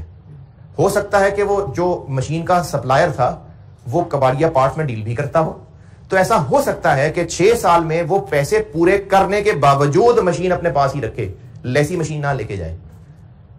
ये बात दोबारा सुने, लेसी को मशीन 6 साल के लिए चाहिए थी, उसने 6 साल के लिए लीज पे ली और उसमें उसने उस मशीन को यूज भी पूरा कर लिया, पैसे भी उसने पूरे कर लिए लेसर ने। लाजमी जबरदस्ती वो मशीन अपने पास ही रखेगा आप लेसी? नहीं, वापस कर सकता है, क्योंकि उसने जो वैसे किसी कबाड़िए को बेचनी थी वो कहेगा भाई तुम ही रख लो। ऐसा हो सकता है, बिल्कुल हो सकता है। इवन देन लेसर पैसे पूरे कर चुका है या नहीं कर चुका? फाइनेंस लीज है।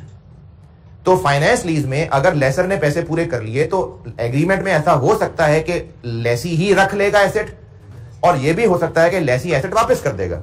टाइटल में और may not eventually be transferred. तो फाइनेंस लीज के लिए अल्टीमेटली ट्रांसफर होना टाइटल शर्त नहीं है। शर्त क्या है? पैसे पूरे कर ले। और अगर लेसी ने पैसे पूरे दे दिए तो यकीनन तभी दिए होंगे जब उसने उस एसेट के सारे फायदे नुकसान भी ले लिए होंगे। तो फाइनेंस लीज के लिए ओनरशिप ट्रांसफर होना शर्त नहीं है, क्योंकि ओनरशिप छोड़ी भी जा सकती है एंड पे, बस मकसद था एसेट से बेनिफिट्स लेना। तो फाइनेंस लीज वो लीज है जिसमें लेसर ने अपने पैसे पूरे कर लिए।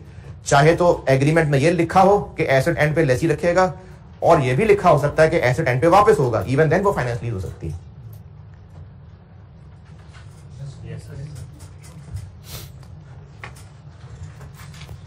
अगर एसेट पाकिस्तान में और किसी के पास नहीं था, वो लेसी ने लेसर से कहा जी हम आपसे किराए पे लेते हैं तो ये मशीन चाहिए हमें, उसने कहा आपको हम जर्मनी से मंगवा देते हैं। लेसर ने जर्मनी से मंगवाई, स्पेशलाइज मशीन थी और किसी के काम की नहीं थी, और इसको लाके किराए पे दे दी।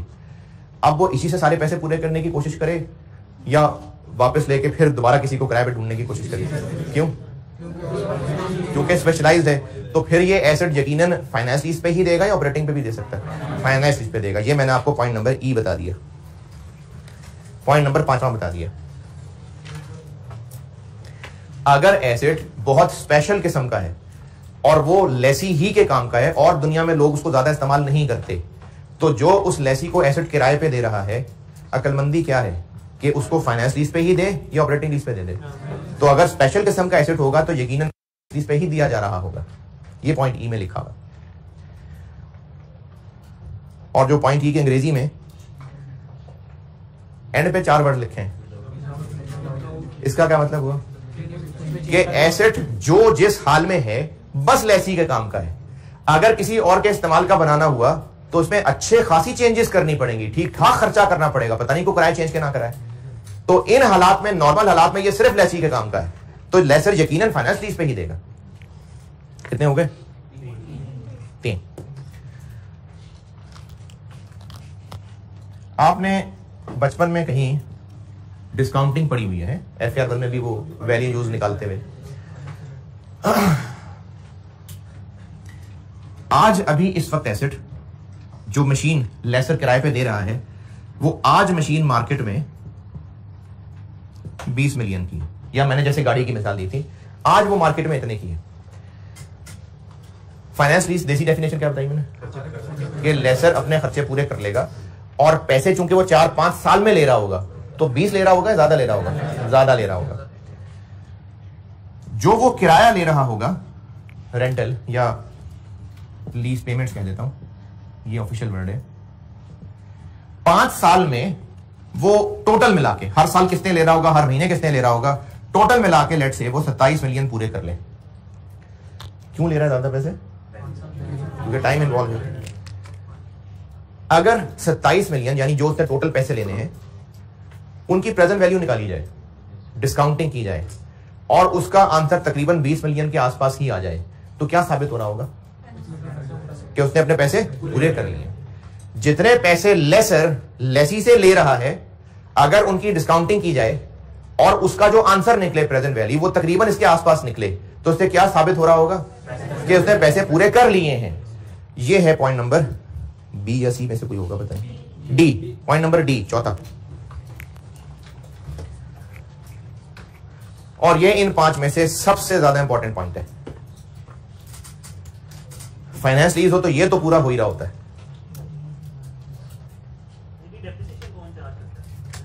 वो पढ़ाऊंगा, अभी तो बता रहा हूं ना फाइनेंस लीज पहचाननी कैसे। बाकी जब इनकी अकाउंटिंग पढ़ेंगे लेसर की बुक्स में, लेसी की बुक्स में, फिर देखेंगे डेप्शन कौन चार्ज करता है। नहीं होता ऐसा, होता नहीं है, नॉर्मली उसके बराबर ही होता है। बाकी जो अंग्रेजी में आपको एक वर्ड लिखा नजर आ रहा है इंसेप्शन, ये नाम से पता चल रहा है इंसेप्शन क्या होता है? शुरू। हाँ, तो नहीं तो आगे चल के मैंने इसकी डेफिनेशन भी बतानी है। इंसेप्शन मतलब स्टार्ट, ठीक है। तो शुरू में ही जो एसेट की फेयर वैल्यू है, अगर जो लेसर ने लीज पेमेंट देनी है उनकी प्रेजेंट वैल्यू उसके बराबर तकरीबन आ रही है, तो इसका मतलब यकीनन उसने पैसे पूरे किए हैं और ये फाइनेंस लीज की निशानी है और सबसे कीमती निशानी है ये। चारों में चले, 5वीं समझे। लीज 4 साल की थी और 4 साल खत्म हुए और यह तय था कि एसेट वापस करेगा लेसी। अब लेसी ने एसेट वापस किया और एसेट जब वापस करके जाने लगा तो बोझल कदमों के साथ उदास हो गया था। फिर लेसर ने कहा चाहिए ये लो, ले जाओ। ये चीज, ये जज्बात अगर एग्रीमेंट में शुरू में ही लिख दिए जाएं और ये लिख दिया जाए कि एंड पे लेसी के पास ऑप्शन होगी, वो चाहे तो एसेट वापस कर दे या खरीद ले, रख ले नहीं खरीद ले, क्या फर्क है दोनों में? पैसे देने पड़ेंगे, परचेज कर ले। अगर एग्रीमेंट में लिखा हुआ है कि एंड ऑफ लीज टर्म अगर लेसी चाहे तो एसेट रख ले, वापस कर दे और चाहे तो खरीद ले, और खरीदने की भी प्राइस अभी से तय है और ये प्राइस ये पे कब करनी होगी? एंड पे ही। तो ये काफी लोअर होगी उस दिन की जो उसकी फेयर वैल्यू बनती होगी, सफिशिएंटली लोअर होगी, यानी पर फर्क पता चलेगा कि हां वाकई कम है। अगर एग्रीमेंट में लिखा हुआ है कि वापस जब लीज टर्म खत्म होगी तो लेसी चाहे तो एसेट वापस कर दे और चाहे तो सस्ते में खरीद ले, अगर ये एग्रीमेंट में लिखा हुआ है तो लेसी अक्लमंद होगा तो क्या करेगा? खरीदेगा। और अगर नहीं भी चाहिए तो फिर भी खरीदेगा। क्यों? वाकई जाके किसी और का जाके बेच दे, वापस क्यों करे? है ना, है सस्ता ही होगा। तो लेसी अगर अक्लमंद हुआ तो यकीनन खरीदेगा और लेसर को भी पता है कि वो खरीदेगा, तो लेसर ये मेहरबानी क्यों कर रहा है? क्यों सस्ते में दे रहा है? क्योंकि उसने यकीनन पहले पैसे पूरे कर लिए होंगे। तो ये भी फाइनेंस लीज की निशानी है कि अगर एंड पे लेसी के पास एसेट खरीदने की ऑप्शन है और वो भी सस्ती ऑप्शन है, तो यकीनन लेसर ने पहले पैसे पूरे कर लिए हैं और ये फाइनेंस लीज की निशानी है। ये मैंने आपको पॉइंट नंबर बी बता दिया। हाँ, उनमें ही यकीनन वो पैसे पूरे कर चुका होगा, तभी वो सस्ते में खरीदने की ऑफर दे रहा होगा। अच्छा, इन 5 में से भी ना पहली और ये बी और डी, ये तीनों इंपॉर्टेंट है। यानी इन 3 में से कोई भी मिल गया तो कंफर्म फाइनेंस लीज होती है। ये जो मैंने पहली 5 बताई हैं, इनमें से ए, बी और डी, यानी पहली, दूसरी और चौथी, ये पक्की निशानियां हैं। इनमें से आपको सवाल में कोई भी मिल गई तो कंफर्म वो फाइनेंस लीज होती है। अच्छा, खरीदने की ऑप्शन नहीं हुई बात, सिर्फ सस्ता खरीदने की ऑप्शन। अगर ये ऑप्शन है ना कि एंड पे जितनी भी मार्केट प्राइस हो वो पे करके खरीद लेना, तो फिर वो नहीं है पॉइंट का मतलब। सस्ता खरीदने की ऑप्शन होनी चाहिए और इस सस्ता खरीदने की ऑप्शन को बार्गेन परचेज ऑप्शन भी कहते हैं, जिसको मैं आंदा प्यार से बीपीओ कहा करूंगा। ये मैंने लिखा भी हुआ है अंदर ब्रैकेट में। इस ऑप्शन को बार्गेन परचेज ऑप्शन कहते हैं। मैं सवालों में फिर इसको बीपीओ कह रहा हूंगा। 5 हो गए। ये 5 मेन है, इन्हीं पे ही ज्यादा फैसला होना है कि फाइनेंस लीज है। उसके बाद 3 और भी छोटे मोटे से हैं निशानियां, ये भी आईएएस ने लिखा जी। ये फॉलोइंग भी हैं अदर एग्जांपल्स।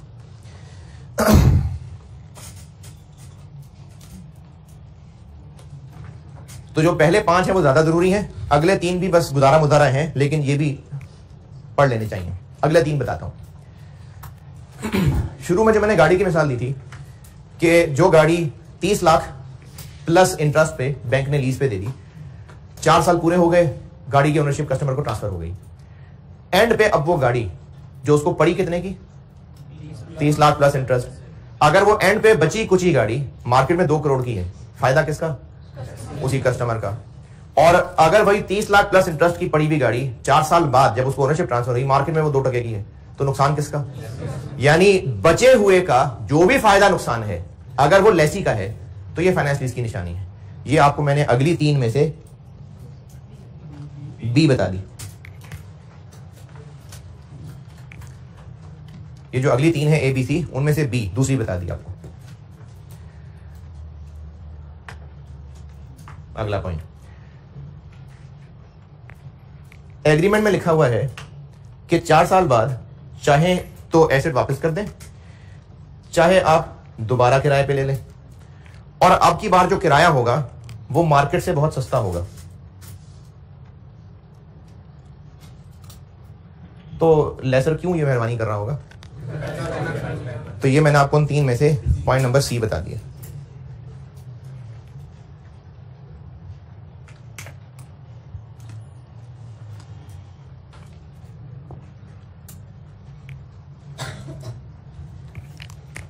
अच्छा, आप आगे चल के सवालों में देखेंगे कि लेसी के पास एक्सटेंड करने की ऑप्शन हुआ करेगी, लेकिन वो सस्ता किराया नहीं होगा।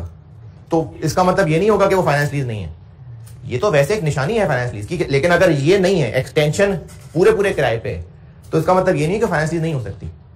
पहली तीन में से कोई ना कोई यकीनन पूरी हो रही होगी। तो ये तो बस वैसे ही एक निशानी है जो आईएएस ने लिख दी। और लास्ट, अगर गाड़ी 30 लाख की बैंक से लीज पे ले ली और बैंक को 5 साल का टाइम दिया, दूसरे साल गाड़ी हमने चला चला के उसको हालत बुरी कर दी और अब बैंक से कहा कि हमें नहीं चाहिए, ले जाओ, नहीं करनी हमने लीज, ले जाओ उठा के गाड़ी। तो बैंक वाले गाड़ी तो उठा के लेके जाएंगे, हमें साथ उठा के ले गए। अच्छा नहीं, हमें बाद में उठाएंगे, पहले गाड़ी उठाएंगे। बैंक का मकसद वो गाड़ी वापस लेना नहीं है। बैंक को क्या काम गाड़ियों का? बैंक को पैसे चाहिए, तो बैंक वो गाड़ी बेचेगा, जो पैसे पूरे ना हो सके वो फिर हमें उठा के लेके जाएगा, हमसे पैसे निकलवाएगा। यानी अगर लीज खत्म करने से लेसर को कोई नुकसान हो रहा है और वो हमसे ही पैसे पूरे करने का हक रखता है, तो यकीनन फाइनेंस लीज थी। ये इनमें से पॉइंट ए बता दिया जी।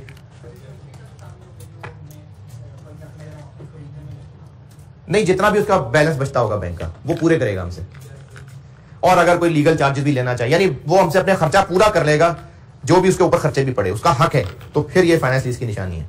ये तीन इतने को इंपॉर्टेंट नहीं है, ज्यादा इंपॉर्टेंट पहले तीन थे, पहले 5 थे, और उन 5 में से भी जो मैंने आपको 3 मार्क करवाए, ये क्या है? सब कंडीशन है? नहीं, ये इंडिकेशन है। अगर फाइनेंस लीज हुई तो इनमें से ये निशानियां पूरी हो रही होती हैं और आपको सवाल में ये निशानियां ढूंढनी पड़ेंगी। हो गई, फाइनेंस लीज मिल गई। अब ऑपरेटिंग लीज और फाइनेंस लीज की अकाउंटिंग क्या करनी है, अब उस पर आते हैं जी। क्या हो गया?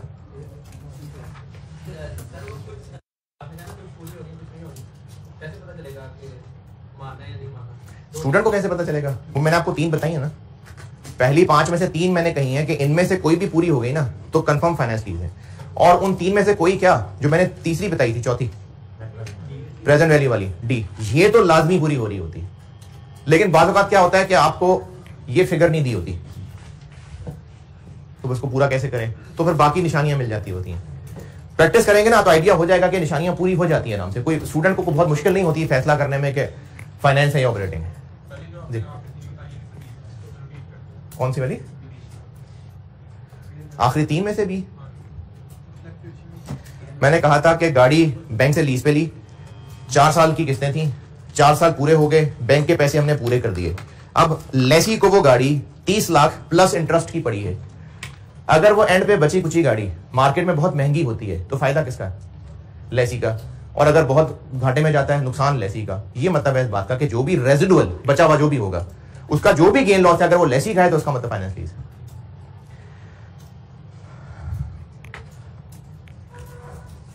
अच्छा, बल्कि मैं इसको आगे कल ही पढ़ाऊंगा, अभी मुझे थोड़ा मौका मिल गया बात करने का, मैं भी करता हूं बात। ये अब कल इससे मैं कंटिन्यू करता हूं, ऑपरेटिंग लीज से शुरू करूंगा कल इंशाल्लाह। ऑपरेटिंग लीज करके तो फिर फाइनेंस लीज पे जाएंगे। कल से मुराद मंडे। अभी बंद करने को नहीं कहा, अभी चल रहा है क्या। और मंडे को ये IAS 38 का टेस्ट भी हफ्ते हुआ करेगा, और आप बस 2 काम करिएगा। एक तो मुझसे सिलेबस पूछ लिया कीजिएगा, दूसरा जब टेस्ट वापस मिल जाए तो उसकी डिस्कशन करवा लिया कीजिएगा, है जी।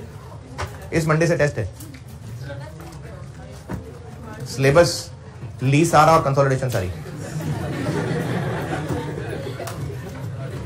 क्या होगा टेस्ट का सिलेबस? IAS 38। अच्छा, ये जो बैग बंद करते हैं ना, इससे भी अच्छा खासा शोर होता है, खामोशी से जरा मेरी बात सुन लें। क्लासेस हो गई 12। अच्छा, जिन्होंने पहले मुझसे पढ़ा हुआ है उनको आइडिया है, जिन्होंने नहीं पढ़ा हुआ, मैं को 10-12 क्लासेस लेता ही हूँ। पहले एक फ्रिक्वेंसी मैच कर जाए, आपको पढ़ाने का मकसद पता चल जाए। मैं पढ़ा रहा हूँ, रिपोर्टिंग ही पढ़ाता हूँ और FR2 स्टैंडर्ड्स ही पढ़ा रहा हूँ, समझ आनी शुरू हो जाए, टूटी फूटी यकीन बनना शुरू हो जाए। जब ये यकीन आ जाए कि हाँ चार्टर्ड अकाउंटेंट ही है और FR2 ही पढ़ाना है, तो वो 10-12 क्लासेस के बाद मैं ये टॉपिक छेड़ा करता हूँ। आप CA के स्टूडेंट्स हैं और आप अपनी जिंदगी के 5-6 साल CA में लगा रहे हैं। 5-6 साल कम से कम है। अगर किसी को पढ़ने का शौक हुआ तो उसको बढ़ा सकता है, वो उसको मजीद बढ़ा सकता है। कोई होता है पेपर पढ़ने में बहुत दिल लग जाता है, उसको फिर बार बार पढ़ते जाते हैं, फिर वो बार बार पेपर देते जाता है कि आपको एक बार तसल्ली नहीं हो रही होती, और सीखना है। तो इसमें फिर आगे एक्सटेंड करके 7, 8, 10, 12 जितने भी एक्सटेंड होते हैं हो जाते हैं। कम से कम 6 साल है। इस 6 साल की मेहनत को आप लोग बड़ी बखूबी निभा रहे हैं। और रमजान के महीने में भी अब आपको सुबह 7 बजे नींद भी आ रही होगी, लेकिन आप यहाँ बैठे हैं।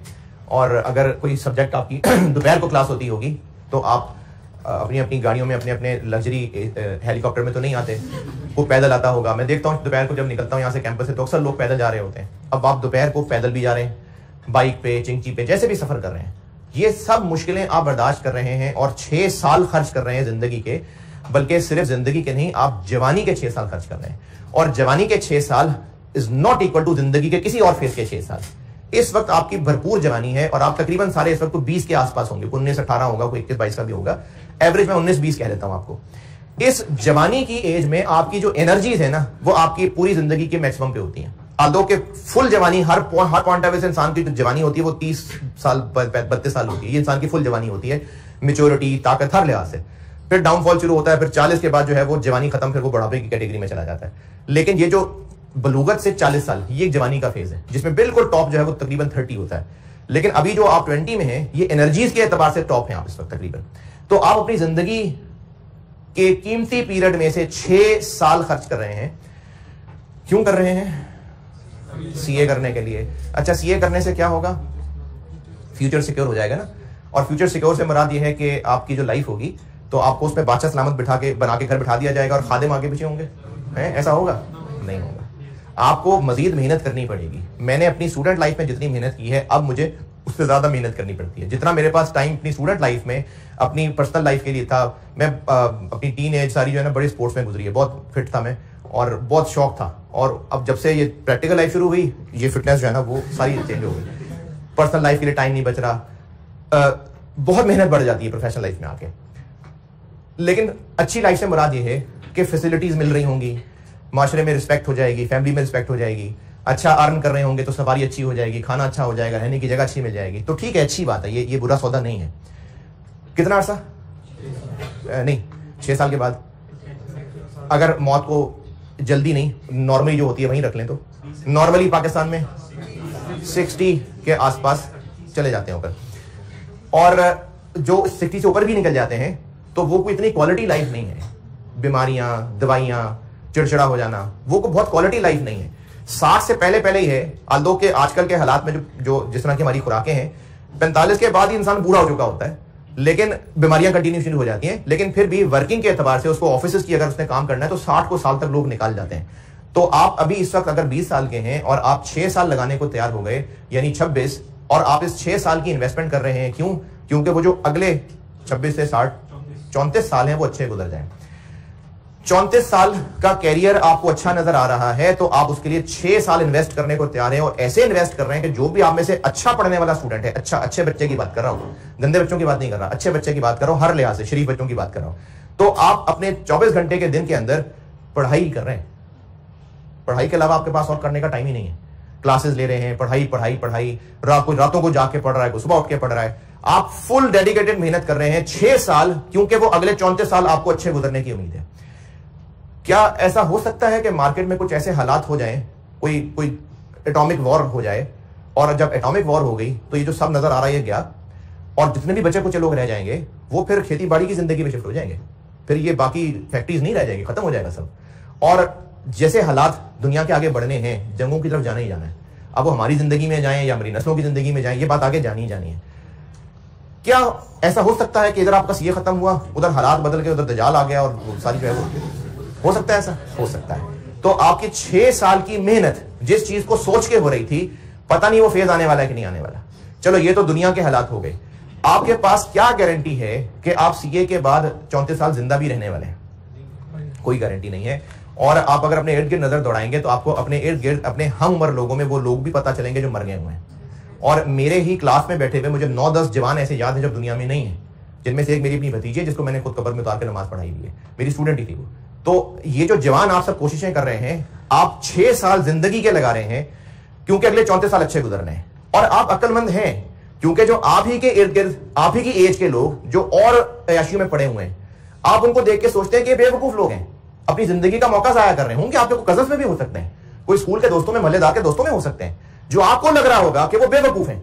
क्यों बेवकूफ हैं? क्योंकि जो आपको फ्यूचर नजर आ रहा है वो उनको नजर नहीं आ रहा, वो अपने आज में जी रहे हैं, तो आपको वो बेवकूफ लोग लग रहे हैं। क्योंकि आप कल की फिक्र कर रहे हैं और वो कल की फिक्र नहीं कर रहे, तो आपको वो बेवकूफ लग रहे हैं। और आप इतने अकलमंद हैं कि आप अपनी जवानी के 6 साल लगा रहे हैं उस 34 साल, 3034 साल नहीं, बस 34 साल, जस्ट 5 टाइम्स 6 टाइम्स, उन 34 साल को अच्छा करने के लिए जो गारंटी है ही नहीं कि, पहली बात गारंटी नहीं है कि अच्छे होंगे, दूसरी बात की गारंटी नहीं है कि होंगे भी कि नहीं होंगे।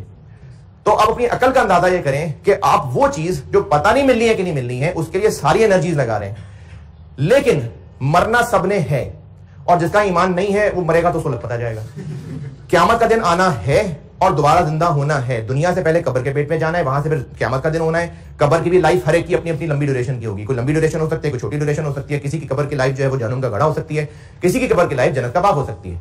उसके बाद जो रोजे क़यामत आना है वो भी किसी के लिए हजारों साल का हो सकता है, किसी के लिए 5 घंटे का, 10 मिनट का हो सकता है। ये उसके अपने अमाल के हिसाब से है।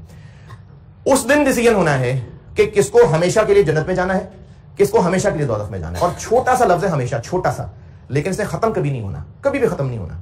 तो हम अब सब अपने इर्द गिर्द सोचें कि हमारी आज तक की 20 साल की जिंदगी की एफर्ट किस लिए हो रही है? हमारे वालिदैन समेत, हमारी एफर्ट किस बात की हो रही है? सारी की सारी एफर्ट कि वो जो अगले 34 साल है वो अच्छे गुजर जाए।